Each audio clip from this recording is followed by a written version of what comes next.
ప్రతి ఒక్క పేరెంట్ కి నేను చెప్పేది ఏంటిదంటే, రిజల్ట్ ముందు రోజు ఈవినింగ్ నుంచి రిజల్ట్ డే ఈవినింగ్ దాకా మీరు మీ పిల్లలతో స్పెండ్ చేయండి. ఎందుకంటే వాళ్ళు ఫెయిల్ అయ్యారనో, వాళ్ళకు తక్కువ మార్కులు వచ్చాయనో, వాళ్ళు మీరు ఇంటికి వస్తే ఏమంటారో అనే భయంతో వాళ్ళు ఏమైనా సూసైడ్ అటెంప్ట్స్ చేసే అవకాశం ఉంటుంది. కాబట్టి మీరు వాళ్ళతోటి ఆ డే మొత్తం స్పెండ్ చేసి, ఇది కాకపోతే ఇంకోసారి రాసుకోవచ్చు, ఇది పోయినంత మాత్రాన ఏం చేసుకోవాల్సిన అవసరం లేదు, నెక్స్ట్ ఏం చేయాలి అనే దాని గురించి మీరు వాళ్ళకి కాన్ఫిడెన్స్ అయితే ఇవ్వండి. అండ్ స్టూడెంట్స్, మీరు కూడా గుర్తుపెట్టుకోండి, జస్ట్ ఫెయిల్ అయినంత మాత్రాన మీ జీవితం ఏం అయిపోలే.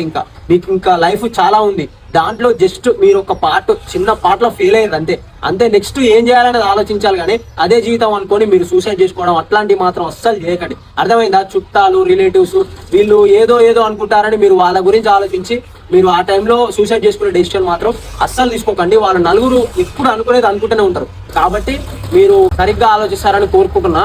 ఈ reel me friends and family members కూడా షేర్ చేయండి.